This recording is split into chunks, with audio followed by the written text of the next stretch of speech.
Avez-vous déjà ressenti un feu dans le ventre, un murmure dans votre cœur, qui vous disait « Il y a plus ». C'est l'étincelle en vous, le potentiel qui attend d'être libéré. Il ne s'agit pas de transformation du jour au lendemain, mais de nourrir cette étincelle pour qu'elle devienne un feu flamboyant. Il s'agit de prendre votre vie, vos rêves, et de les façonner en quelque chose d'extraordinaire. Vous êtes capable de choses incroyables. Croyez-y, et le voyage commence. Nous avons tous cette étincelle. C'est ce qui nous rend humains, ce qui nous pousse à rêver et à réaliser. Parfois, elle est enfouie sous nos doutes, nos peurs, le quotidien, mais elle est toujours là, attendant que nous attisons les flammes. Pensez à un moment où vous vous êtes senti vraiment vivant, passionné, motivé. Que faisiez-vous? Avec qui étiez-vous? Ce sentiment, c'est l'étincelle. Accrochez-vous à ce sentiment. Laissez-le vous guider. Ce voyage, c'est le vôtre. Ce ne sera pas facile, ce ne sera pas parfait, mais cela en vaudra la peine. Êtes-vous prêt à commencer? Imaginez une toile vierge, immaculée, pleine de possibilités. C'est votre vie, votre chance de peindre votre propre chef-d'œuvre. N'ayez pas peur du vide, soyez enthousiaste. Chaque coup de pinceau, chaque choix, ajoute à la beauté de votre histoire. Commencez par abandonner les croyances limitantes. Ces voix qui disent « Tu ne peux pas »,« Tu n'es pas assez bien », faites-les taire. Elles n'ont pas leur place sur votre toile. C'est le moment d'explorer, d'expérimenter, de découvrir qui vous êtes vraiment. Quelles sont vos passions? Qu'est-ce qui fait chanter votre cœur? Quel changement voulez-vous voir dans le monde? Ce sont les couleurs de votre palette, les outils pour créer votre vision. N'oubliez pas qu'il n'y a pas de bonne ou de mauvaise façon de peindre votre chef-d'œuvre. Il y aura des erreurs, des détours, mais tout cela fait partie du processus. Accueillez le voyage et regardez votre toile prendre vie. La transformation ne se fait pas du jour au lendemain. Il ne s'agit pas de bonds de géants, mais de la puissance constante des petits pas. Imaginez que vous escaladez une montagne. Chaque pas, aussi petit soit-il, vous rapproche du sommet. Commencez par un petit objectif, une habitude positive que vous voulez cultiver. Peut-être se réveiller 15 minutes plus tôt pour méditer. Peut-être lire 10 pages par jour. De petits changements, répétés régulièrement, créent un effet domino qui peut transformer votre vie. Ne sous-estimez pas le pouvoir de la constance. Il est facile de se décourager quand on ne voit pas de résultats immédiats. Mais n'oubliez pas que même le plus grand chêne commence par un petit gland. Célébrez chaque petite victoire, chaque pas en avant. Ce sont ces petites victoires qui alimentent notre motivation, qui nous permettent d'avancer sur notre chemin.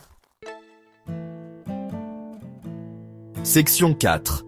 Accepter l'échec, nourrir la croissance. La plus grande gloire n'est pas de ne jamais tomber, mais de se relever à chaque chute. Nelson Mandela. L'échec n'est pas le contraire du succès, c'est un tremplin vers celui-ci. C'est à travers nos revers que nous apprenons, que nous grandissons, que nous devenons plus résilients. Lorsque nous acceptons l'échec, non pas comme un point final, mais comme une occasion d'apprendre, nous libérons un potentiel immense. Chaque faux pas, chaque erreur, nous apprend quelque chose de précieux. Cela nous montre ce qui fonctionne, ce qui ne fonctionne pas, et comment ajuster notre cap. Au lieu de laisser la peur de l'échec vous retenir, recadrez-la. Voyez-la comme une invitation à apprendre, à s'adapter, à devenir une version plus forte de vous-même.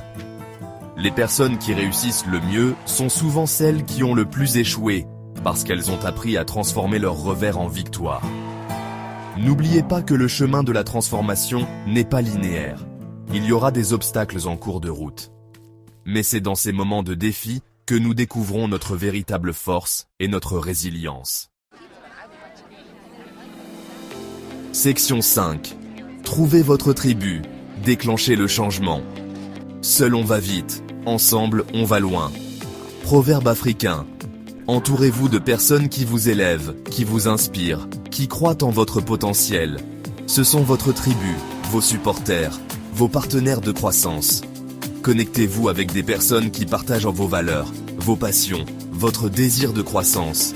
Leur énergie, leur soutien, alimenteront votre voyage. Partagez vos objectifs, vos rêves, vos difficultés. Le pouvoir de la communauté réside dans l'expérience partagée, l'encouragement, la responsabilité. Le mentorat est un autre outil puissant de transformation. Recherchez des personnes qui ont déjà parcouru le chemin que vous empruntez. Leurs conseils, leur sagesse peuvent être inestimables. N'ayez pas peur de demander de l'aide, d'apprendre de ceux qui vous ont précédés. N'oubliez pas que vous n'avez pas à faire cela seul. Entourez-vous d'une tribu qui vous soutient et regardez votre voyage devenir une aventure partagée de croissance et de transformation. Section 6. Votre voyage, votre chef-d'œuvre. La chose la plus importante à retenir est que c'est votre vie, votre voyage, votre chef-d'œuvre. Il n'y a pas une seule bonne façon de le faire. Assumez votre singularité, votre individualité. Laissez votre lumière briller. Le monde a besoin de vos dons uniques, de vos talents, de votre perspective. N'ayez pas peur d'être audacieux, d'être différent, de vous démarquer. Votre voix, votre histoire, compte. Commencez aujourd'hui. Faites ce premier pas, aussi petit soit-il. Accueillez le voyage, avec tous ses rebondissements, ses triomphes et ses défis. Et ne cessez jamais de croire au pouvoir qui est en vous, de créer une vie que vous aimez. La toile vous attend. Le pinceau est entre vos mains. Qu'allez-vous créer ?